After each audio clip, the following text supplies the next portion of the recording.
Hello అండి అందరికీ. మధ్యాహ్నం లంచ్‌లోకైతే నాటుకోడి బిర్యానీ అయితే చేస్తున్నాను. మార్నింగ్ టిఫిన్‌లోకేమో నాటుకోడి కూర చేసి దోసలైతే పోసేసాను.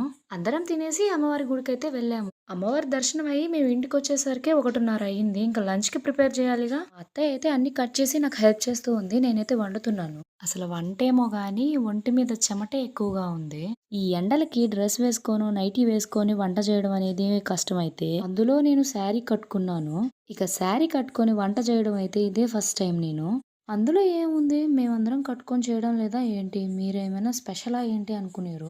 అలవాటున్న వాళ్ళకైతే ఓకే. అలవాటు లేని నాలాంటి వాళ్ళకైతే కొంచెం ప్రాబ్లమ్‌గానే ఉంటుంది. అందులో మిట్ట మధ్యాహ్నం 1 గంటకి వంట అంటే మహా కష్టంగా అయిపోయింది నాకైతే. ఎనీవే ఎంత కష్టమైనా ఇష్టంగా చేసేది ఎప్పుడైనా బానే ఉంటుంది. అన్నట్టు చికెన్ బిర్యానీ ఎలా వచ్చిందో చెప్పలేదు గదా! సారీ. నాటుకోడి బిర్యానీ ఎలా వచ్చిందో చెప్పలేదు గదా! మామూలుగా రాలేదు. ఇంట్లో వాళ్ళందరం కుమ్మేసాము. మీరు మాత్రం సబ్స్క్రైబ్ చేసుకోవడం మాత్రం